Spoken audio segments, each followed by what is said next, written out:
Chilli powder అన్ని రకాల వంటలకు పచ్చళ్లకు సరైన chilli powder. No colour, no chemicals.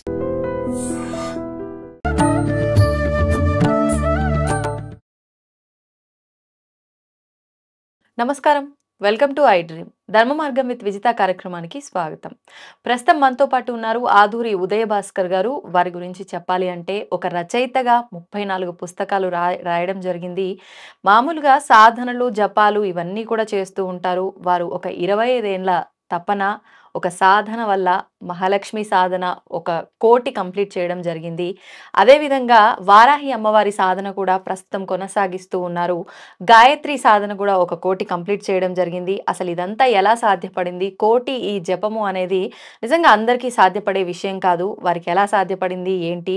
ముఖ్యంగా వాళ్ళు ఒక క్రియా యోగిగా ఉన్నారు. వారి గురించి ఎంత చెప్పినా తక్కువే అనుకోవాలి. అసలు ఈ యోగ సాధన అనేది ఎలా సాధ్యపడింది? ఈ యోగా మనందరికీ ఎలా ఉపయోగపడుతుంది? ఇలాంటి విషయాలన్నీ కూడా వారితో మాట్లాడి తెలుసుకునే ప్రయత్నం చేద్దాం. నమస్తే అండి. నమస్కారం అండి. ఐ డ్రీమ్ ప్రేక్షకులకు నమస్కారం. అయితే సాధారణంగా యోగా అని చెప్పి వింటూ ఉంటాం. కానీ యోగాలో కూడా ఒక కొత్త పదం ఏదో ఉంది మీ దాంట్లో. అసలు ఏంటంటే కొత్తగా రాయటం జరిగింది ఆ యోగా గురించి. దాని గురించి ఒక్కసారి మాట్లాడుకుందామండి. ఓం గురుర్ బ్రహ్మ గురు విష్ణు గురుదేవో మహేశ్వర గురు సాక్షాత్ పరబ్రహ్మ తస్మై శ్రీ గురవే నమః. అఖండ మండలాకారం వ్యాప్తమైన శరాశరం యత్పదం దర్శనమేన తస్మై శ్రీ గురవే నమః. ఓం నిర్నామ నిఖిలేశ్వర నిరంజనానందఘన త్రిపురా పరమేశ్వర గగన సింధు భైరవ మహావతార్ బాబాజీ శ్రీ చరణో నమః. విశ్వం గురుభ్యో నమః. సచ్చితానంద గురుభ్యో నమః.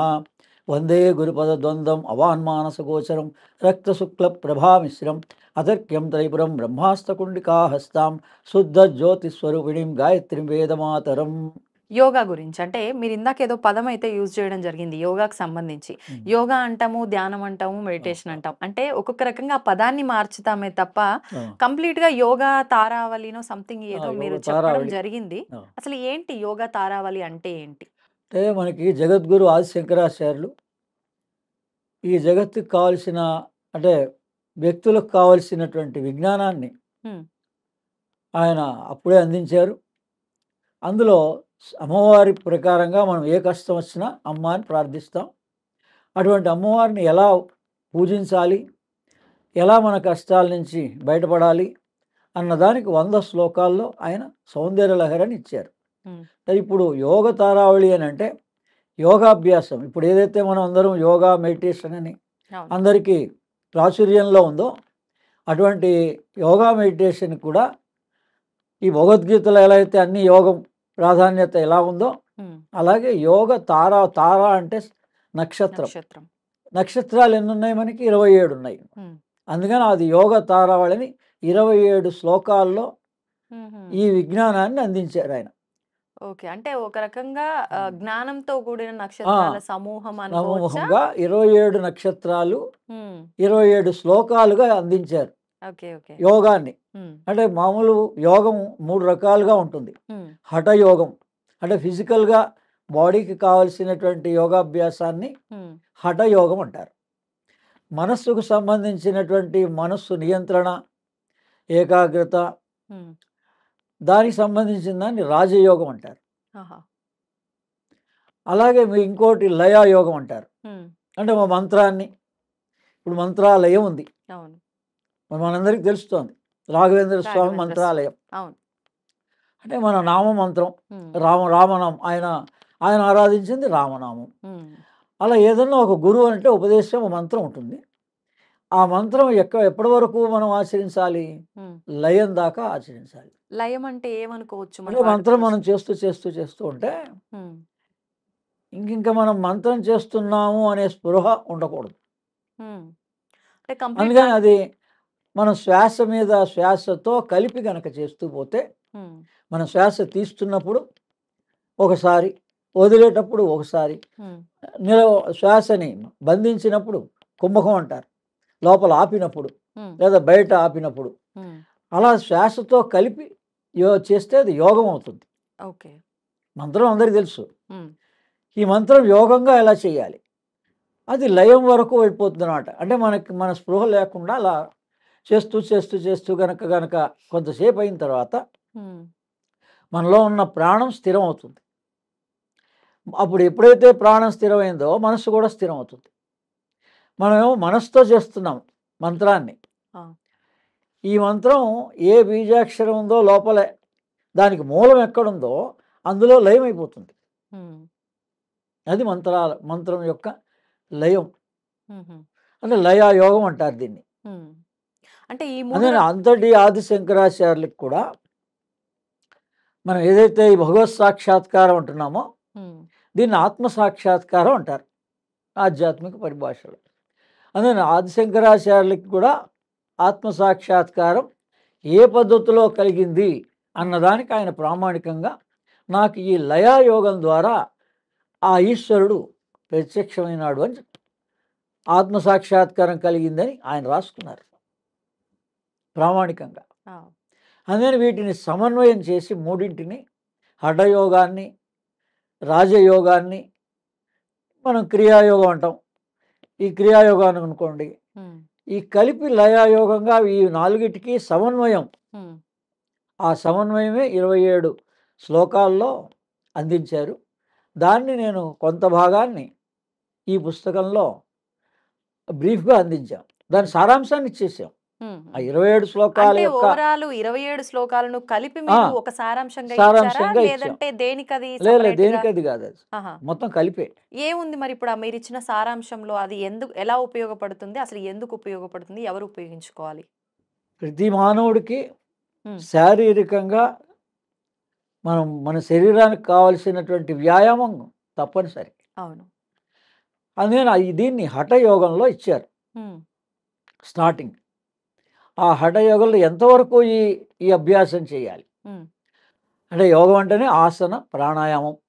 మొట్టమొదట ఉమ్, యమ నియమ ఆసన ప్రాణాయామం 4 విభాగాలు, మొదటి విభాగాలు. ఆహా. తర్వాతి 4 విభాగాల్ని ప్రత్యాహార, ఉమ్, ధారణ, ధ్యాన, సమాధి అంటారు. ఓకే. అంటే ఇది బహిర్గతంగా మనం చేసేటువంటి దాన్ని ఈ మొదటి 4 ఉమ్, అంటే నియమాలు పాటించడం. యమ నియమ ఆసనం, స్థిర సుఖ ఆసనం. మనం ఎక్కడైనా కూర్చోవచ్చు. సరే, కింద కూర్చోగలిగిన వాళ్ళు కింద కూర్చోవచ్చు, లేదు కుర్చీలో కూర్చోగలిగిన వాళ్ళు వయసుని బట్టి ఎక్కడైనా కూర్చోవచ్చు. ఓకే. కదలకుండా మనం ఎంతసేపు ధ్యానం చేద్దాం అనుకున్నామో, ఉమ్, మనం ఎంత సమయం కేటాయించుకున్నామో అది మినిమంగా అయితే ఒక 40 నిమిషాల వరకు ప్రతి మనిషి చెయ్యాలి. కాన్సన్ట్రేట్ చేయాలి. అంటే అది సాధ్యపడుతుందంటారా 40 నిమిషాలు మొదటి నుంచే కొంచెం లేకపోతే మరి కొంచెంగా? 20 నిమిషాల నుంచి అలా ప్రారంభం ఉమ్, మనం కొంత పెంచుకుంటూ వెళ్ళాలి. ఆ, అలా మనం ఈ ఆసనము ప్రాణాయామం ప్రధానం అందులో. అందుకని ఈ ప్రాణాయామ అభ్యాసం ఎంతవరకు చేయాలి ఉమ్. అనేది ఈ హఠయోగంలో ఉంటుందన్నమాట. అసలు ఏంటి ప్రాణాయామం అంటే ఏంటి? అంటే శ్వాస పైన అంటే ధ్యాస ఇప్పుడు మనము ఉంచడమా ఏంటి? మన లోపల ఈ ప్రాణాలు 5 ఉన్నాయి. పంచప్రాణాలు అంటారు. ఉమ్, ప్రాణ అపాన సమాన వ్యాన ఉదాన. ఉదాహరణ. ఈ 5 ప్రాణాలు ఉన్నాయి. ఉమ్, ఈ 5గా ఇది అదే తల్లి కడుపులో ఉన్నప్పుడు ఉమ్, ఒకే ప్రాణం నడిచింది, సుషుమ్నా ప్రాణం. ఆ, మనం బహిర్గతంగా జననం వచ్చిన తర్వాత ఉచ్ఛ్వాస నిశ్వాసాలుగా ఉమ్, ప్రాణ అపానాలుగా మనం దేహంలో ప్రసారం జరుగుతోంది. ఉమ్, మానవ దేహంలో ఈ ప్రాణ సంచాలం అని చెప్పేసి ఉమ్, ఒక టేబుల్ ఉంటుంది. నేను చాలా పుస్తకాల్లో ఇచ్చా, వేదంలో ప్రామాణికంగా ఉంటుంది అనమాట. ఓకే. అంటే మనకి 24 గంటల్లో పగలు రాత్రి, ఉదయం సంధ్యం, మధ్యాహ్నం సంధ్య, సాయం సంధ్య ఎలా ఉందో ఇలా మానవ దేహంలో ప్రాణం కూడా ఎక్కడెక్కడ సంచరిస్తుంది, ఎంత సమయం ఎక్కడుంటుంది అనేది కూడా ప్రామాణికంగా ఉంది. ఉమ్, అది మొట్టమొదట మనకి మూలాధారంలో మనం ఎక్కడైతే స్థిర సుఖ ఆసనం కూర్చోగలుగుతున్నామో వెన్నుముక్క చిట్ట చివరి పాయింట్లో 40 నిమిషాల పాటు ఉంటుంది రోజు. సూర్యోదయం అప్రాక్సిమేట్ 6 o'clock అనుకోండి. ఉహుం, ఎవరెవరికి అది మారుతూ ఉంటుంది. ఉమ్, మనం ఒక ఉదాహరణకి 6 గంటలకు తీసుకుందాం. ఓకే. 6 నుంచి 6:40 వరకు మూలాధారంలో ఉంటుంది ఈ ప్రాణం. ఓకే. అంటే కాన్స్టిపేషన్ గురించిన రెక్టిఫికేషన్కి భగవంతుడే మనకి ఉమ్, 40 నిమిషాలు రోజు కేటాయించాడు. దాన్నే ఇప్పుడు మనం ఏ గణపతి నవరాత్రులు ఇప్పుడు ఉన్నాయో ఆ గణపతి ఏం చూపిస్తున్నాడు? కదలకుండా ఉమ్, తిరిగినవాడు సుబ్రహ్మణ్య స్వామి, కదలకుండా కూర్చున్నవాడు వినాయకుడు. అవును. అందుకని ఆ వినాయకుడికి పిల్లలు అడిగితే ఈ వినాయకుడు ఏంటి అంటే, ఇది కదలకుండా స్థిరంగా ఉంచాలిరా, ఓ 9 రోజుల పాటు మనం దాన్ని పూజించాలి, దానివల్ల ఫలితం అంటే వాళ్ళు అడిగిన ప్రశ్నలన్నిటికీ తల్లిదండ్రి సమాధానం చెప్పేలా ఉండాలండి. ఒకప్పుడు అడిగేవాళ్ళు, చెప్పేవాళ్ళు. ఇప్పుడు ఆ జ్ఞానమే దాన్ని పట్టించుకోవటం లేదు. అడిగే వాళ్ళున్నా చెప్పేవాళ్ళు మరి అడగడానికి పిల్లలు ఎప్పుడు వాళ్ళ తెలివితేటలు చాలా అమోఘంగా ఉంటాయి. వాళ్ళు ఏది కావాలన్నా అడుగుతూ ఉంటారు. అందుకని దీని గురించి ఏంటంటే, ఈ మన మానవ దేహంలో మూలాధారంలో 40 నిమిషాలు ఉంటుంది. స్వాధిష్టానంలో ఎడినల్ గ్లాండ్ దగ్గర చాలా ప్రాబ్లమ్స్ అన్నీ డాక్టర్ దగ్గరికి వెళ్తే టూల్ టెస్ట్, నెక్స్ట్ ఏమడుగుతారు, యూరిన్ టెస్ట్, బ్లడ్ టెస్ట్ అడుగుతున్నాడు. అంటే దాని యూరిన్ టెస్ట్ అంటే ఎడినల్ గ్లాండ్ ప్రాబ్లమ్స్. అక్కడ 6 గంటల పాటు మనకి ప్రాణం ఉంటుంది. అంటే అక్కడ మనం రెక్టిఫై చేసుకోవచ్చు ఈ ప్రాణాయామ ప్రక్రియ ద్వారా. అంటే శ్వాసని దీర్ఘంగా అక్కడ దాకా తీసుకొని మళ్ళీ వదలడం అంతే. ఇప్పుడు మామూలుగా అందరికీ హాలో బ్రీత్ అంటారు. అది ఏదో గుండె దాకా ప్రాణం తీసుకోవడమే ఆయాసం వచ్చినట్టుగా మనం బిహేవ్ అవుతాం. మనకి తెలుస్తుంది మన లోపల ప్రాణం సక్రమంగా వెళ్తోందా లేదా, వెళ్ళటం లేదు. అదే దీన్ని మూలాధారం వరకు అంటే దీర్ఘంగా ఎంతవరకు మనం ప్రాణం మన లోపల తీసుకోగలుగుతాం అక్కడ దాకా తీసుకొని మళ్ళీ వదలడం అనేది ఈ ప్రాణాయామ ప్రక్రియల్లో అనులోమ విలోమ అని మనం ఎడమ నుంచి తీసుకోవడం, కుడివైపు వదలడం, మళ్ళీ కుడివైపు నుంచి తీసుకోవడం, ఎడమవైపు వదలడం, ఇలా ప్రాణాయామ ప్రక్రియలు గురుముఖత ఆచరించాలి. వీటిలో ఈ 5 రకాలుగా ఏ సమయాల్లో 24 గంటల్లో ఉందో అనేటువంటిది ఒక సైకిల్ ఉంటుంది. ఎడినల్ గ్లాండ్లో 6 గంటలు ఉంటుంది. ఆ తర్వాత డైజెస్టివ్ పార్ట్లో 6 గంటలు ఉంటుంది. దాని తర్వాత హార్ట్ సెంటర్లో 6 గంటలు ఉంటుంది. 18 గంటలు ఇక్కడ అయిపోయింది. ఈ పైకి వచ్చిన తర్వాత ఒక 1 అవర్ ఉంటుంది. థైరాయిడ్ దగ్గర 1 అవర్ ఉంటుంది, అంటే విశుద్ధి చక్రంలో. ఆజ్ఞా చక్రంలో 1 అవర్ ఉంటుంది. ఈ పైన 1 అవర్ ఉంటుంది. అంటే భగవంతుడే మనకి ఇప్పుడు ఏ డాక్టర్లు ఏదైతే ఆపరేషన్స్ చేసి మనకి రెక్టిఫికేషన్ చేస్తున్నారో, మన లోపలనే భగవంతుడుండి మనకి ఎక్కడ ఇబ్బంది వచ్చినా దాన్ని ఆ సమయంలో ఆటోమేటిక్గానే జరుగుతుంది రెక్టిఫికేషన్. మనం కనుక కరెక్ట్గా వాటిని అబ్జర్వ్ చేయగలిగితే. చెప్పిన ఈ 40 నిమిషాలు మనం చేయాల్సింది మూలాధారంలో 40 నిమిషాలు ఉంటుంది. మీరు అన్నారు కదా ఇందాక, ఒక 40 మినిట్స్ మనం ఏ టైంలోనైనా మనం ఉదయం సాయంత్రం కనుక ఈ అభ్యాసాన్ని కొనసాగిస్తుంటే ప్రాణాయామం తప్పనిసరి. దీనికి గురువు ఖచ్చితంగా ఉండాలా, ఎవరి పాటికి వాళ్ళకు అర్థం అవుతుందా, చేసుకోవచ్చు? అంటే ఈ రోజుల్లో పుస్తకాలు కూడా చాలా వరకు రాశాం యోగాభ్యాసానికి సంబంధించినవి. అదే యూట్యూబ్ ద్వారా కూడా కొంతవరకు, కానీ గురుముఖత అయితే చాలా మంచిది. అంటే కొన్ని మంత్రాలు అలాంటివి తీసుకునేటప్పుడు అయితే గురువు మంత్రం చెప్తారు, దాన్ని బట్టి ముందుకు మనం వెళ్ళాల్సి ఉంటుంది, కొన్ని నియమాలు చెప్తారు. దీంట్లో ఏముంటుంది గురువు ద్వారా తీసుకోవడానికి? అంటే సలహా రూపంలోనా, ఏ రకంగా? అంటే ఇది ప్రాణానికి సంబంధించింది కదండి, శ్వాసకి సంబంధించింది కదా. అందుకని మనకి ఆల్రెడీ ఏమన్నా కాంప్లికేషన్స్ ఉండొచ్చు, హార్ట్ సెంటర్లో ఉండొచ్చు, డైజెస్టివ్ ట్రాక్లో ఉండొచ్చు. అందుకని శ్వాస సక్రమంగా పూర్తిగా వెళ్ళదు మొదటిసారి. అందుకని దీన్ని అసలు ఎక్కడ కాన్సన్ట్రేట్ చేయాలి, ఇప్పుడు స్ట్రైట్ అవే అందరూ చెప్తున్నట్టుగా భూమధ్యంలో కాన్సన్ట్రేట్ చేస్తే లేని తలనొప్పుడు కూడా రావచ్చు. అవును. అలాగే మూలాధారంలో తెలిసి తెలియకుండా ఒక చోట కాస్తే ఒక చోట, ఏ టైం పడితే ఆ టైంలో చేస్తే కూడా. అందుకని కొంతవరకు గురుముఖత కనీసం ఒక వారం రోజులైనా, ఇప్పుడు రామ్దేవ్ బాబా లాగా వాళ్ళు ఎన్నోసార్లు శిబిరాలు కండక్ట్ చేశారు యోగాభ్యాసానికి. ఇప్పుడు కూడా చాలామంది ఉన్నారు యోగులు, మహానుభావులు. వాళ్ళు ఎవరినన్నా కన్సల్ట్ చేసి గురుముఖత తీసుకుంటే మంచిది యోగాభ్యాసం. ఓకే. ఇప్పుడు మీరన్నట్టుగా ఇందాక ప్రతి ఒక్కరము తీసుకునేది గుండె నుంచి పైకి కింద ఇక్కడి నుంచే అని అన్నారు. అంటే వీళ్ళంతా ఆరోగ్యంగా లేరంటారా? ఇప్పుడు మీరు చెప్పినట్టుగా ఎక్కడైతే 6 అవర్స్ ఉంది, ఎక్కడైతే 1 అవర్ ఉంది, ఈ అబ్జర్వేషన్ అంతా చేసి ఈ యోగా చేసిన వాళ్ళే ఆరోగ్యంగా ఉన్నారా? అసలు అంటే దీన్ని ఎలా అర్థం చేసుకోవచ్చు అంటారు? అంటే మనకు అసలు ఇప్పుడు ఎందుకు ఇన్నిసార్లు మనం హాస్పిటలైజ్ అవుతున్నాము అనేది మనిషి ఒకసారి ఆలోచించాలి. ఏదో ఎమర్జెన్సీ అంటే తప్పదు, ఏదో ఒకసారి తప్పదు. కానీ రెగ్యులర్గా హాస్పిటలైజ్డ్ అవ్వడం, రెగ్యులర్గా మెడిసిన్స్ని యూజ్ చేయడం, ఆ మెడిసిన్స్ వల్ల లివర్ ప్రాబ్లం వస్తుంది. ఒకదానికి మీరు మెడిసిన్ వేసుకుంటే సైడ్ ఎఫెక్ట్స్ వేరే ఉంటాయి డెఫినెట్గా. అవునవును. అదే న్యాచురోపతిలో హ్మ్. అవేమి ఉండవు, సైడ్ ఎఫెక్ట్స్ ఉండదు, హ్మ్. అసలు అవసరం లేదు మనకి. హ్మ్. మన ప్రాణాన్ని మనం కనుక సక్రమంగా ఉపయోగించుకోగలిస్తే హ్మ్. భగవంతుడు మనకి నేచర్లోనే అన్నీ సమకూర్చాడు. ఓకే. అంటే మన ఆరోగ్యం మన చేతుల్లో మన చేతిలో ఉంటుంది ఉంది. అని అంటారు. ఓకే. అంటే మీరు ఆచరించిన దాన్ని బట్టి అనుభవంతో చెప్పిందా ఇది? ముందుగానే మీరు తెలుసుకొని అంటే గురువుల ద్వారా విన్న తర్వాత మీకు అనిపించిన మాటలా ఇవి? మొట్టమొదట నేను 2000 సంవత్సరంలోనే గురుపదేశం తీసుకున్నాను. హ్మ్. కానీ నేను ఈ స్కిన్ ప్రాబ్లంతో 10 ఇయర్స్ సఫర్ అయినా. ఓహ్! మెడిసిన్స్ తీసుకున్నాం. ఆహా! దానివల్ల ఏం ఉపయోగం రాలేదు. హ్మ్. నేను అప్పుడు స్వయంగా పరిశోధన మొదలుపెట్టా. హ్మ్. ఎందుకు మనకే ఈ ఇబ్బంది వస్తోంది, దేనివల్ల వస్తోంది, హ్మ్. ఇది అలా ఆ అన్వేషణలో భాగంగానే నాకు రెక్టిఫై అయిన తర్వాతనే ఈ పుస్తకాలు రాయడం మొదలుపెట్టాను. హ్మ్. నేను నాకు పూర్తి తగ్గడం అనేటువంటిది ఒక 60 రోజుల్లోనే తగ్గింది. 2 నెలలు. 2 నెలల పాటులో హ్మ్. వస్తుగుణ దీపిక అనేటువంటి మన గ్రంథం ఉంది, మూల గ్రంథం, హ్మ్. ఆయుర్వేదానికి సంబంధించింది. అందులో తిప్పతీగ ఎలా వాడుకోవాలి అనేటువంటిది రాయడం జరిగింది. ఆహా! ఒక్క 2 పేజీల్లోనే ఉంది. అంటే దాన్ని మనం మజ్జిగలో కలిపి హ్మ్. ఆ తిప్పతీగ రసాన్ని తీసుకోవచ్చు, లేదా డికాషన్గా కూడా కొద్దిగా మన కాంప్లికేషన్ బట్టి తీసుకోవాలన్నమాట.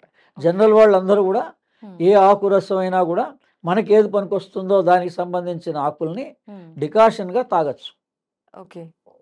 అంటే ఆహ్, ఖచ్చితంగా మనం ఈ యోగా, ఈ మెడిటేషన్ చేయటం వల్ల అనారోగ్యం బారినైతే పడము. పడము. ఒకవేళ ఏమైనా సమస్యలొచ్చినప్పటికీ మన ఆయుర్వేదంలో మన ఇంట్లో ఉండే మన వాటితోటే ఇంట్లో మనం ఉన్నటువంటి తగ్గించుకునే అవకాశం ఉంది. ఔషధాలతోటే మనం రెక్టిఫై చేసుకోవచ్చు. హాస్పిటల్‌కెళ్ళాల్సిన పని వెళ్ళాల్సిన లేదు. పని లేదు. లక్షల రూపాయల ఖర్చు సేవ్ అవుతుంది మనకి. ఓకే. అంటే అందుకే ఈ అది నేను మధ్య కాలంలో అనుభవంగా హ్మ్. అందుకని నేను హాస్పిటల్కి వెళ్ళడం చాలా కాలం నుంచి 10, 15 సంవత్సరాలు కూడా దాటిపోయింది. హ్మ్. నేను వెళ్ళను అసలు. అవునా? 15 సంవత్సరాలే. 15 సంవత్సరాలు ఎంత కూడా ఇప్పుడు మీ దాటిపోయింది. వయస్సు? నాది 66 ఇయర్స్. ఆహా! 66, 67 వస్తుంది. ఓకే. ఓకే. యాక్టివ్‌గానే ఉన్నారు. ఆ! హ్మ్. అంటే బీపీ, షుగర్‌లు ఇలాంటివి గూడా ఏమి ఏమీ లేవండి, లేవా? ఏమి లేవు. ఓకే. అంటే నమ్ముతారా మీరు యోగా ఇవన్నీ చేయటం వల్ల ఇవన్నీ ఏమి నేను అటాక్ ఆచరిస్తున్నా అవ్వలేదని? ఆల్రెడీ. హ్మ్. హ్మ్. నమ్మడమే కాదు, ఓకే. ఆ క్రియాయోగంలో ఉన్నా, హ్మ్. ఆ బాబాజీ మార్గంలో. హ్మ్. అదే అన్ని యోగాల్లోకి ఆ క్రియాయోగం గొప్పది. ఓకే. అంటే ఒక క్రియా యోగిగా ఆ యోగం అంతా గూడా నేర్చుకోవాలి అనంటే ఎంత కాలం పడుతుందంటారు? అంటే మామూలుగా ఈ యోగాభ్యాసం క్రియాయోగ పద్ధతిలో 5 సంవత్సరాల 9 నెలలు ఉంది. హ్మ్. అది పరమహంస యోగానంద రాసినప్పుడు. హుహు. దాన్ని ఇప్పుడు ఎప్పటికప్పుడు మనకి రీసెర్చ్ ఎలా జరుగుతూ ఉంటుందో, హ్మ్. యోగులు కూడా దాని మీద పరిశోధన చేస్తారు. హ్మ్. కనీసం ఒక 3, 4 సంవత్సరాలు మనం గనక దాన్ని ఒక క్రమ పద్ధతిలో దీక్షగా తీసుకొని హ్మ్. క్రియాయోగం ఆచరిస్తే విశేష ఫలితం ఉంటుంది. మనిషికి హ్మ్. మానసిక స్థితిలో మార్పు వస్తుంది. మనకు ఆ శారీరకంగా అన్ని రకాలుగా ఉపయోగాలు ఉంటాయి. హ్మ్. మన హార్ట్ రేట్ పెరుగుతుంది, బ్లడ్ సర్క్యులేషన్ బాగుంటుంది. హ్మ్. ఈ తలకు సంబంధించినటువంటి ఏవి కూడా హెడేక్స్ కానీ ఏవి కూడా ఉండవు. ఓకే. శారీరక, మానసిక, ఆధ్యాత్మిక హ్మ్. 3 రకాలైనటువంటి ఉపశమనాలు కలుగుతాయి.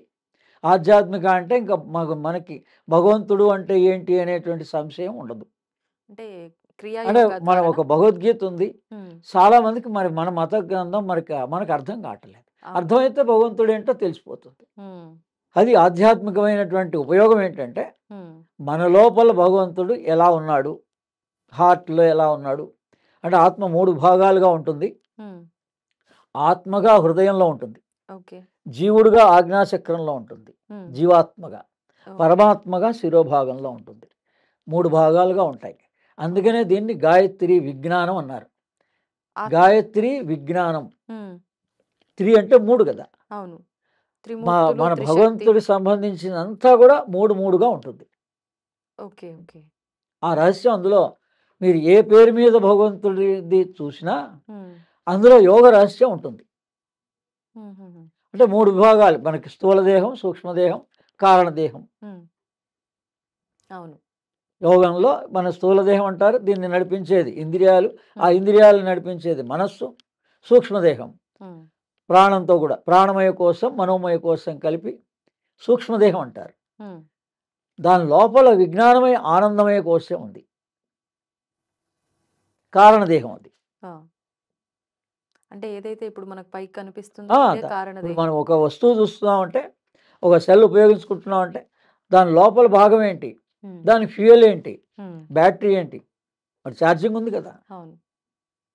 అలాగే ఏ వస్తువైనా సృష్టి అంతా కూడా 3గా ఉంటుందన్నమాట. హుహుహుహు. దీన్నే అందరికీ అర్థమయ్యేలాగా మహా త్రిపుర సుందరి అన్నారు. హ్మ్. వీళ్ళేమో గాయత్రి అన్నారు. అవును. పేరు మారిందంతే. హ్మ్. దత్తాత్రేయుడు అన్నారు. 3. త్రినేత్రుడు ఈశ్వరుడు అన్నారు. 3. హ్మ్. అంతా శక్తి ఒక్కటే. అంతా ఒకటే. హ్మ్. ఓకే. అంటే ఈ జ్ఞానం వస్తుందంటారా మనకి ఆ యోగా చేయటం వల్ల? యోగాభ్యాసం చేస్తే ఖచ్చితంగా మనకి హ్మ్. అన్ని విషయాలు తెలుస్తాయి. ఈ 3 తెలుస్తాయండి. హ్మ్. ఈ స్థూలంలో, సూక్ష్మంలో అంటే మనస్సుకు సంబంధించింది, ప్రాణానికి సంబంధించింది. 5 కోశాలుగా ఉంటాయని చెప్పే కదా! అవును. అన్నమయ, ప్రాణమయ, మనోమయ, విజ్ఞానమయ, హ్మ్. ఆనందమయ. హ్మ్. ఈ 5 లేయర్స్ కూడా మన లోపలే ఉన్నాయి. ఒకటి తర్వాత ఒకటి, ఒకటి తర్వాత ఒకటి మన మనస్సు ద్వారా, శ్వాస ద్వారా లోపలికి ప్రయాణం చేయొచ్చు. ఓకే. అంతర్ముఖం అంటారు దాన్ని. ఆహా! మనం శ్వాస ద్వారా గమనించొచ్చు. అంటే మనని మనం మనల్ని మనమే తెలుసుకోవడం. లోపల. ఆహా! ఓకే. అంటే ఎలా అంటే ఇప్పుడు ఎలా ప్రారంభించాల్సుంటుంది? మనని మనం తెలుసుకోవాలి అనంటే ఇప్పుడు ఇదే ఇందాక రమణ మహర్షి చెప్పింది. హ్మ్. రమణ మహర్షి చాలా సులభంగా ఈశ్వరుడే మరో రూపంగా భగవాన్ రమణుడుగా వచ్చారు. ఆ! యావత్ ప్రపంచం కూడా ఆయన విజ్ఞానాన్ని పొందుతున్నారు, ఆనందిస్తున్నారు. హ్మ్. చాలా సింపుల్‌గా హూ యామ్ ఐ? నువ్వెవరో తెలుసుకో. హ్మ్.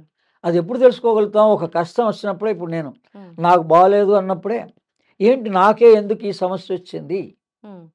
అనేటువంటి ఆలోచన, ఒక ఆలోచన మనకి మన గురించి రావాలి. కానీ దాన్ని జిజ్ఞాస అంటారు. ప్రతి ఒక్కరిలో ఆలోచన ఉంటుంది గదా! ఉంటుంది. కానీ మన గురించి ఆలోచించడంలే. మనిషి ఏం చేస్తున్నాడు? బయట వాళ్ళ గురించి ఎక్కువ ఆలోచిస్తున్నాడు. వ్యవహారం గురించి ఎక్కువ ఆలోచిస్తున్నాడు. తన గురించి తాను ఆలోచించడం మానేశాడు. హ్మ్. ఓకే. మన గురించి. అంటే ఎవరి గురించి వాళ్ళు ఎవరి ఆలోచించడమే గురించి వాళ్ళు కరెక్టా? తెలుసుకోవడం చాలా సులభం కదా! ఆ! బయట బయట మనం ఒక విద్య నేర్చుకోవాలంటే మనకు కొన్ని అర్హతలు ఉండాలి. హ్మ్. అక్కడ సీట్ సంపాదించాలి. వేరేవన్నీ ఉంటాయి. హ్మ్. అదే గనుక మనలో ఉన్న విజ్ఞానం మనం తెలుసుకోవడానికి ఏ అర్హత అవసరం లేదు. హ్మ్.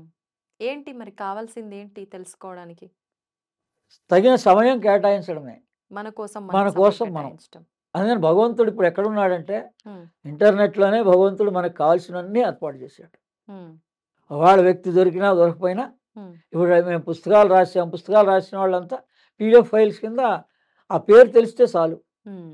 ఈ ఈ పుస్తకం ఇది ప్రాముఖ్యత చెందింది. దీంట్లో ఈ వివరాలు ఉన్నాయని పేరు తెలిస్తే చాలు ఈ రోజున. హ్మ్. మనకన్నీ కూడా నెట్‌లో అవైలబుల్ అవుతాయి.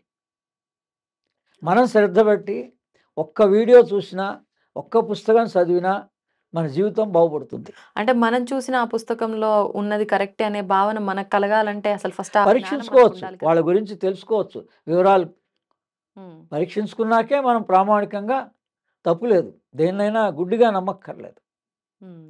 సైంటిఫికల్‌గా మనం దాన్ని పరిశోధన చేసుకోవచ్చు. హ్మ్.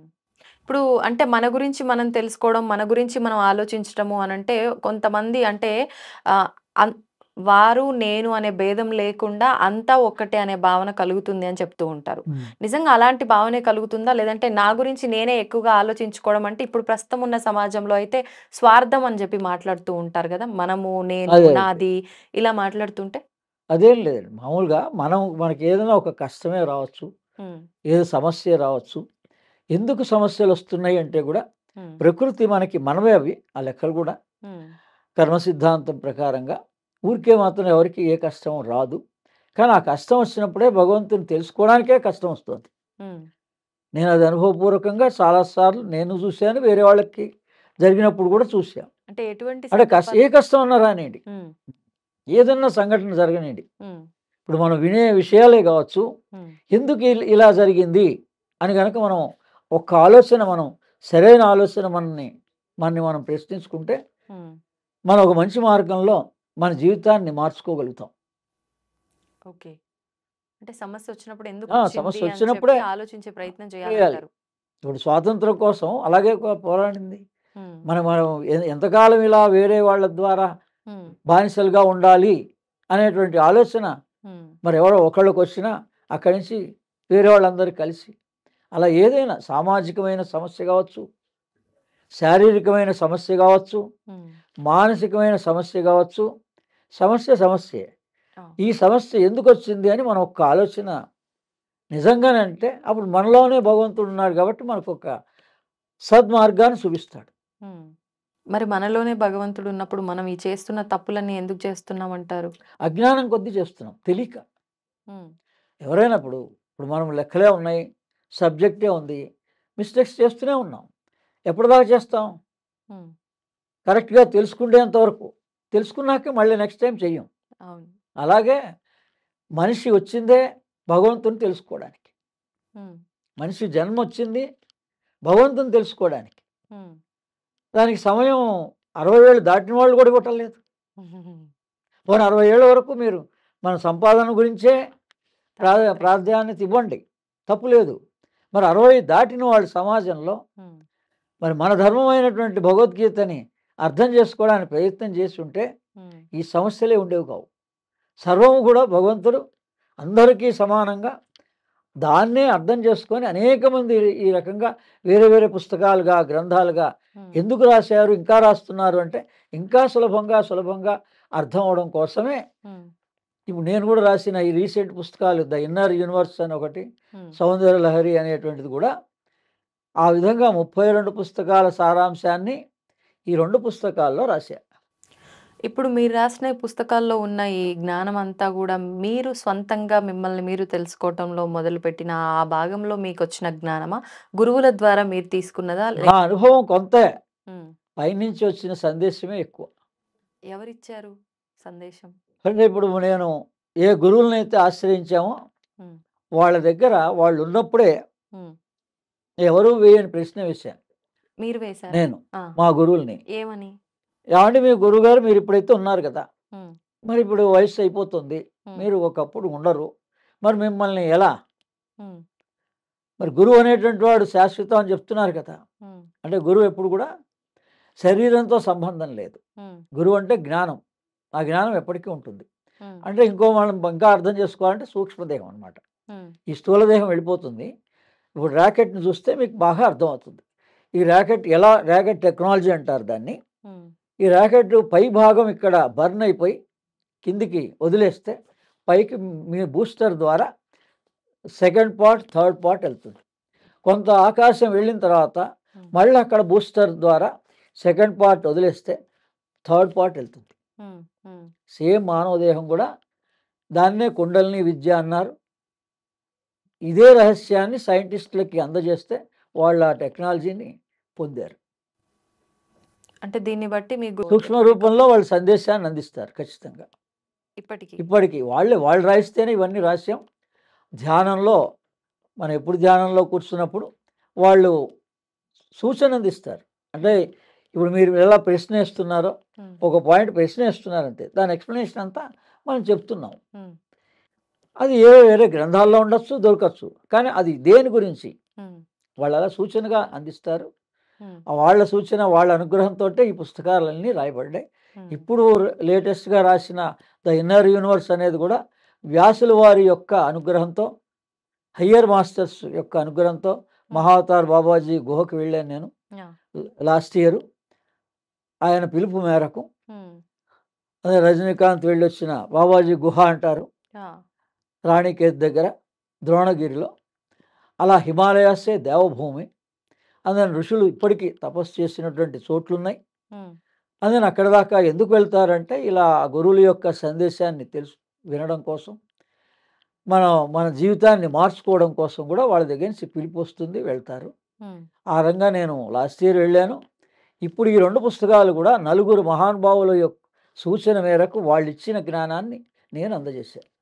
అందులో అగస్త్యుల వారు మన వేదం ఇప్పుడు ఎవరు చదవలేకపోతున్నారని ఆ వేద సారాంశాన్నే హ్యూమన్ బ్రెయిన్గా అందించాడు.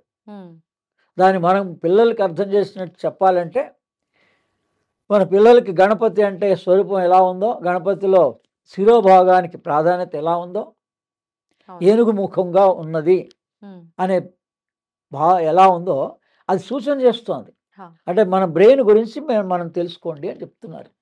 ఓకే. భగవంతుడు ఏం చెప్తున్నాడు? మనం మనిషిగా పుట్టాం, మనకు అవకాశం ఉంది. అది ఒక డాక్టర్ది కాదు తెలుసుకోవాల్సిన అవసరం. ప్రతి మనిషి కూడా తన యొక్క ప్రధానమైన అవయవాల గురించి తెలుసుకోవాల్సిన బాధ్యత ఉంది. అది తెలిస్తే భగవంతుడు ఏంటో తెలిసిపోతుంది. ఓకే. ఇప్పుడు మీరన్నట్టుగా గురువులు సందేశము అనంటే అందరికీ అర్థమయ్యేలా అంటే మీకేమైనా వాయిస్ లాగా వినిపిస్తుందా? సూక్ష్మ రూపంలో అంటే ఏదైనా వెలుగులాగా కనిపించి మీతో మాట్లాడతారా? అంటే ఏ రకంగా అనుకోవచ్చు? మొట్టమొదట ఎన్లైటెడ్ ద సెల్ఫ్ రియలైజేషన్ అంటారు ఇంగ్లీష్లో. మనం ఏంటో మనకు తెలుస్తుందన్నమాట. మనం ఏ పైన చూస్తున్నామో, ఏ సూర్యుడు, చంద్రుడు, తారలు, ఈ భూమి, ఈ భూమికి సోర్స్ ఆఫ్ ఎనర్జీ సూర్యుడి ద్వారా. సూర్యుడు కనపడినప్పుడు రాత్రిపూట చంద్రుడి ద్వారా, చంద్రుడు సూర్యుడు కనపడినప్పుడు తారల ద్వారా. ఎలా అయితే మారుదేశం జరుగుతోందో భూమికి, అదే రకంగా వెలుగులుగా మనం దర్శించవచ్చు మన ఆజ్ఞాచక్రంలో. నేను ఆ సెల్ఫ్ రియలైజేషన్ని, ఆత్మసాక్షాత్కారాన్ని 2000 సంవత్సరంలో మా గురువుగారి ద్వారా ఒక 6 నెలల కాలంలో సాధన చేసి పొందాను. 6 నెలలు సాధన చేస్తే కంప్లీట్‌గా ఫలితం వచ్చిందంటారా? వచ్చింది. అంటే అంటే వివేకానంద స్వామి జన్మదినం రోజున ఆ! 2001 జనవరి 12వ తారీఖు నుంచి 14వ తారీఖు దాకా 3 రోజుల పాటు మనం ఎప్పుడు కళ్ళు మూసుకొని కూర్చున్నా కూడా ఆ వెలుగుని ఒక ధ్యానంలో మనం ఏదైతే ధ్యానంలో చూడగలుగుతున్నామో మన ప్రయత్నం చేస్తే అది అప్రయత్నంగానే దానంతట అది దర్శించబడింది. అది 3 రోజుల పాటు ఉంది. ఉంటుందా అలా అంతసేపు? నాకైతే ఉంది. ఆ! ఇంకా తర్వాత మనం అటువంటి వెలుగు కోసం అని ప్రయత్నం చేశాం. అది వాళ్ళ అనుగ్రహం ఉన్నప్పుడు అప్పుడప్పుడు దర్శనం కలిగేది, కానీ అంత మొదటిసారి కలిగినట్లుగా మాత్రం మళ్ళీ తిరిగి ఇప్పటిదాకా కలగలేదు. కంటిన్యూస్గా వాళ్ళ 3 రోజులు. అనుగ్రహం అది అంతే, లేదని అందుకని అనుకుంటా. భగవద్ అనుగ్రహం అనాలి. క్రియాయోగంలో దాన్నే అంటారు, 3 పేర్లతో పిలుస్తారు. సాధన ఏమిటంటే తపః, స్వాధ్యాయ, ఈశ్వర ప్రణిధాన అంటారు. అది ఈశ్వరుని యొక్క అనుగ్రహం అనుకోండి, గురువు అనుగ్రహం అనుకోండి, భగవద్ అనుగ్రహం అనుకోండి. ఏదో ఒక భగవత్ శక్తి అయితే ఈ లోకాన్ని నడిపిస్తోందని సైంటిస్టులు కూడా నమ్ముతున్నారు కదా. ఆ శక్తి యొక్క అనుగ్రహం వల్ల మనకి ఆ దివ్యానుభూతులు కలుగుతాయి. మీరు భగవంతుడిని ఏ రూపంగా కావాలనుకుంటున్నారో, విశ్వసిస్తున్నారో ఆ రూపంగానే భగవంతుడు మీకు ఎవరికి వాళ్ళకి అది మారుతుంది. మనకు కలిగినట్టుగా అవతల వాడికి కలగాలని అది అటువంటిదేం లేదు. కానీ ఆ ప్రయత్నం ఉండాలి, మనకు తపన ఉండాలి. ఓకే. ఓకే. మన నిజ జీవితాన్ని కొనసాగిస్తూనే చదువుకున్నవాడు చదువుకున్నట్టు, ఉద్యోగం చేసేవాడు ఉద్యోగం చేసినట్టు, ఏ వృత్తిలో ఉంటే ఆ వృత్తి ధర్మాన్ని 8 గంటలు పాటిస్తూనే రోజు 1 గంట పొద్దున్న సాయంత్రం మనకు ఆ తపన ఉండాలి. ఓకే. నన్ను నేను తెలుసుకోవాలి, హూ యామై, నాలోనే భగవంతుడు ఉన్నట్టు కదా, అది ఎలా ఉన్నాడు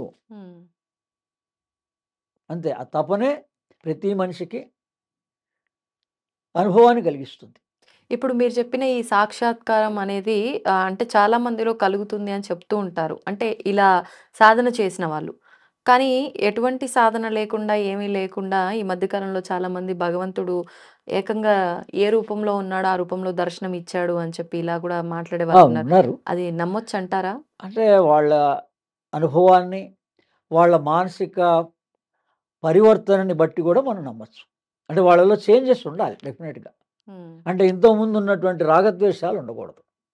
అంతే కదా, భగవంతుడు మనని మార్చాడు అని అంటే మనం ఒక చదువుకున్న వాడికి, చదువుకోలేని వాడికి తేడా ఎలా చూస్తున్నామో, ఒక ధనవంతుడికి ధనం లేనివాడికి ఎలా తేడా చూస్తున్నామో, ఈ జ్ఞానాన్ని పొందిన వాడికి పొందని వాడికి కూడా ఆ డిఫరెన్స్ కనిపిస్తుంది మనకి. వాళ్ళ వ్యవహారంలో కనిపిస్తుంది, వాళ్ళ హావభావాల్లో కనిపిస్తుంది, రాగద్వేషాల్లో కనిపిస్తుంది. అందరికి ఉండే రకంగా రాగద్వేషాలు ఉండవు. అంటే మనం ఎంత సాధన చేసినా, ఏం చేసినా ఈ అంటే ఈ సాధన ఎంత చేశామనేది కాదు, విశ్వాసం ప్రధానం. ఓకే. భక్తి విశ్వాసం అన్నారంతే. అందుకని భగవంతుడే ఈ కాలానుగుణ్యంగా సామాన్యస్తులకు కూడా వాళ్ళు స్వల్పంగానే సాధన చేసినా కూడా ఆయా భగవత్ సాక్షాత్కారాలు కలుగుతున్నాయి.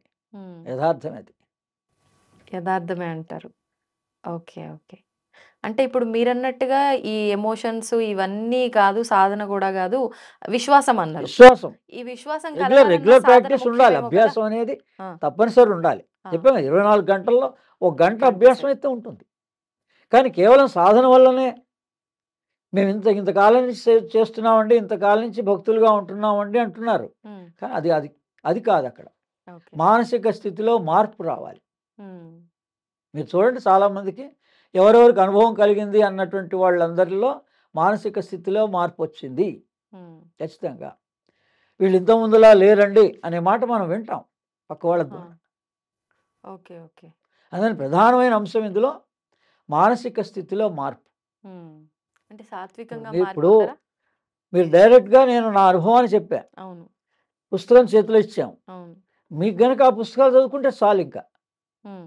ఇంకా నాకు సాధన ఇంకా అవసరం అంటే లేదా? అది చదువుకుంటే మీకే ఏం ఆ! చేయాలి, ఎక్కడ పొరపాటు జరుగుతోంది నాలో. హ్మ్. ఓకే. మొట్టమొదట మనం సెల్ఫ్ రియలైజేషన్ అంటే ప్రతి మానవుడు పొరపాటు చేయనివాడు ఉండడు. మనిషి అవును. అంటే మరి ఎక్కడొక్కడ హ్యూమన్ మిస్టేక్ అంటారు దాన్ని. దాన్ని సరిదిద్దుకోవడమే అసలైన, మనం సరిదిద్దుకోవడమే ఆధ్యాత్మిక మార్గం. ఓకే. అంటే ఏవో నియమాలు ఇవన్నీ పాటించాల్సిన అవన్నీ అవసరం లేదు. మనం మరి ఇప్పుడు ధర్మంగా ఉండడం. ప్రతివి ఉన్నాయి. కాలానుగుణ్యంగా ఇప్పుడైతే రిలాక్సేషన్ ఇచ్చారు, భగవంతుడే ఇచ్చాడు, హ్మ్. అమ్మవారే ఇచ్చింది. ఇప్పుడు అనేక మంత్రాలు అవి కూడా ఒకప్పుడు అలా ఇచ్చేవాళ్ళు కారు, ఆ! ఇప్పుడైతే ఇస్తున్నారు కదా. అవును. కాలానుగుణ్యంగా మారుతుందండి, పరిస్థితులు మారుతూ ఉంటాయి. హ్మ్. భగవంతుడు చాలా సులభ సాధ్యుడు ప్రతి మనిషికి కూడా. మన శ్వాసే భగవంతుడు. మనం ఇది యోగం గురించి కదా ఇంతసేపు మనం అన్ని వివరాలు తెలుసుకునే ప్రయత్నం చేస్తున్నాం. ఇప్పుడు భగవంతుడు అంటే ఈ క్షణం నుంచి మీరు విశ్వసించండి, ఇక్కడ ఉన్నవాళ్ళు కూడా, వేరే వినేవాళ్ళు, ప్రేక్షకులు కూడా, అందరికీ కూడా చాలా సులభం ఆధ్యాత్మిక మార్గం. ఇందులోనే ఇదే పుస్తకంలో నేను రాశాం స్వరయోగం అని. దీన్నే స్వరయోగం అన్నాం. మీరు ఏదైతే కష్టతరమైనటువంటి మార్గాలు లోకంలో చూపిస్తున్నారో వాటన్నిటికన్నా చాలా సులభమైంది స్వరయోగం. ఆహా! ఈ కుడినాడి ఎడమ ఈ రెండింటినే ఉన్నాయి. హ్మ్. కానీ సూర్యుడు చంద్రుడు బయట ఏమున్నారు? అన్ని మతాలు మనం నమ్ముతున్నది ఏంటి? అన్ని సిద్ధాంతాలు సూర్యుడిని చంద్రుడిని నమ్ముతున్నాం. అవును. ఆ సూర్యుడు ఎనర్జీ వల్లనే మనకు ఎనర్జీ అంతా వస్తుంది, ప్రాణశక్తి వస్తుంది. అన్నిటికీ సూర్యుడే కారణం. హ్మ్. ప్రత్యక్ష భగవానుడు సూర్యనారాయణుడు అంటాం. అవునండి. అందుకని అది ఎక్కడున్నాడు ఆ సూర్యుడు? మీ కుడి నాసారంధ్రమే సూర్యనాడి, మీ ఎడమ నాసారంధ్రమే చంద్రనాడి. అందుకని ఆడవాళ్ళందరికీ ఈ ఎడమ నాడి ఎక్కువగా నడుస్తుంది, హుహు. మగవాళ్ళందరికీ కుడినాడు ఎక్కువగా నడుస్తుంది. చిరాకు, కోపము, అగ్రెసివ్నెస్ అంతా రావడానికి కారణం ఇదే. అందుకని ఎప్పుడైతే ఇది సమన్వయం చేసుకోగలిగామో, అంటే ప్రతి 3 రోజులకి మారుతూ ఉంటుంది. ఆహా! ఎవరికైనా. ఎవరికైనా ప్రతి మానవుడికి అమావాస్య దాటిన తర్వాత మనకి నెలలు, రోజులు 1 నుంచి 30, 31 వరకు క్యాలెండర్గా చూస్తున్నాం. కానీ తెలుగు క్యాలెండర్గా ఎక్కడి నుంచి చూస్తాం? హ్మ్. పాడ్యమి, విదియ, తదియ, తదియ. అమావాస్య దాటినప్పటి నుంచి చూస్తాం. హ్మ్. అందుకని ఆ అమావాస్య దాటిన 3 రోజులు కుడినాడి నడవాలి, హ్మ్. ఆ తర్వాత ఎడమనాడి నడవాలి. ఓకే. అలా మీరు 3 రోజులు 15 రోజుల వరకు ఉంటే పౌర్ణమి వచ్చిన తర్వాత ఈ అమావాస్య దాటాక ఎడమనాడి 3 రోజులు ఎలా నడిచిందో పౌర్ణమి దాటాక మొదటి 3 రోజులు కుడినాటి నడుస్తుంది. ఈ ఒక్కటి మనం గుర్తుపెట్టుకోగలిగితే మీ జీవితం మారిపోతుంది, హ్మ్. మీ మానసిక స్థితి మారుతుంది. ఇది కూడా సాధన వల్లే సాధ్యపడుతుందా? ఇది పొద్దున్న ఒక గంట అబ్జర్వ్ చేయాలి, రోజంతా అక్కర్లేదు. మీరు ఉదయం లేచిన తర్వాత మీరు లేచినప్పటి నుంచి ఒక గంట సేపు హ్మ్. ఈ టైం టేబుల్ నడుస్తోందా లేదా గమనించండి. ఓకే. మీరు ఒక 15 రోజులు, ఒక నెల రోజులు చేసిన తర్వాత ఆటోమేటిక్గా దానంతట అదే, నేనైతే ఇప్పటికి 6 నెలల నుంచి నాకు కూడా ఇన్ని సంవత్సరాల తర్వాత హ్మ్. ఈ స్వరయోగం అందింది. ఆహా! ఒక 6 నెలల క్రితం అందింది. అంటే ఈ పుస్తకాలు రాయడం హ్మ్. ఆరంభించినప్పుడు హ్మ్. స్వరయోగం అందింది. ఆహా! నేను అప్పటి నుంచి కూడా అనేక వీడియోల్లో వేరే వాళ్ళకు కూడా ఇంటర్వ్యూస్ ఇచ్చా హ్మ్. ఈ స్వరయోగం గురించి. చాలా సులభం. హ్మ్. యావత్ మానవాళి కూడా ఈ రోజున్న టెన్షన్స్ నుంచి తగ్గాలి, వాళ్ళకు ఉపశమనం కలగాలంటే ఇంతకన్నా సులభమైన మార్గం ఇంకోటి లేదు ప్రపంచంలో. ఓకే. దీనికి ఏం నియమాలు ఉన్నాయి, ఏముంది? ప్రతివాడు నిద్ర లేస్తున్నాడు, నిద్ర ఎలా లేస్తున్నారు, స్నానం చేసామా లేదా అనే మాట లేదు. మీరు బెడ్ నుంచి నిద్ర లేవంగానే చెక్ చేసుకోండి. దాన్ని ఎలా మార్చుకోవాలో కూడా చెప్పాం. కొంచెంసేపు ఇలా మార్చవచ్చు, దాంట్లో ఉన్నాయి, చాలా వివరాత్మకంగా రాశాం. 10-20 పేజీల్లోనే ఉంది. అది ఎవరైనా ప్రతివాడు ఆచరించవచ్చు, తమ పిల్లలకి అందరికీ నేర్పచ్చు. ఈ పిల్లలు టెన్షన్స్ ఉండవు రేపు పొద్దున్న. తల్లిదండ్రులకి పిల్లల వల్లనే చాలా ఇబ్బందులు ఫేస్ చేస్తున్నారు, లేదా భార్యాభర్త ఒకళ్ళొకళ్ళకి అన్యోన్యత లేకపోవడానికి కారణం కూడా ఇదే. అనేది ఇది స్వరయోగం అంటారు. అందుకని అన్ని యోగాల కన్నా భగవంతుడు ఆ భగవద్గీత ప్రకారంగా యోగం గొప్పది అన్నందుకు ఆయనే మనకు అందించాడు అనుకోండి. అందుకని భగవంతుడు అంత సులభం అండి తెలిస్తే. కానీ తెలవడానికి 25 సంవత్సరాలు పట్టింది నాకు. మీకు అంత లేదు కదా. మీకు నెలలక్కర్లేదు, సంవత్సరాలు అక్కర్లేదు, రోజులే 15 రోజులు. అమావాస్య దాటాక క్రమంగా 3 రోజులకి ఉందా లేదా చెక్ చేసుకోండి. అలాగే పౌర్ణమి దాటాక కుడి, అమావాస్య దాటాక ఎడమ. ఈ 2 గుర్తుపెట్టుకుంటే చాలు. ఇంత సులభం అండి యోగ సాధన. అనేది ప్రతి వాళ్ళు, నా వరకు కూడా ఇది సులభ సాధ్యంగా అనేక వీడియోలో మాధ్యమంగా, టీవీ మాధ్యమంగా కానీ, స్కూల్స్కి కాలేజెస్కి వాళ్ళు పిలిస్తే ఎక్కడైనా కూడా ఆ పిల్లలందరినీ ఎడ్యుకేట్ చేయాలన్నదే నా యొక్క తపన, మా గురువుల యొక్క ఆశయం అది. మంచి ఆలోచన అండి. నిజంగా చాలా మంచి విషయాలు, చాలా మంచి విషయ పరిజ్ఞానంతో మా అందరికీ చాలా చక్కటి విషయాలు తెలియజేశారండి. ధన్యవాదాలు. And for more videos, Please subscribe to iDream. Please subscribe to iDream. Please subscribe iDream. And please subscribe to iDream. For more videos, subscribe to iDream. please like, share and subscribe to the channel. Congratulations, iDream. Subscribe to iDream. Subscribe to iDream. So subscribe to iDream Media. iDream ki iDream team andarki huge congratulations. Please subscribe iDream Media. Please subscribe to iDream. Subscribe iDream. Please subscribe to iDream. iDream అంటే నా కళల ఛానల్ను subscribe చేసుకున్నారు, నోరు తిరుగుతలేదు. మీరైతే గంట గుర్తు కొట్టండి. For more such videos, please subscribe to iDream.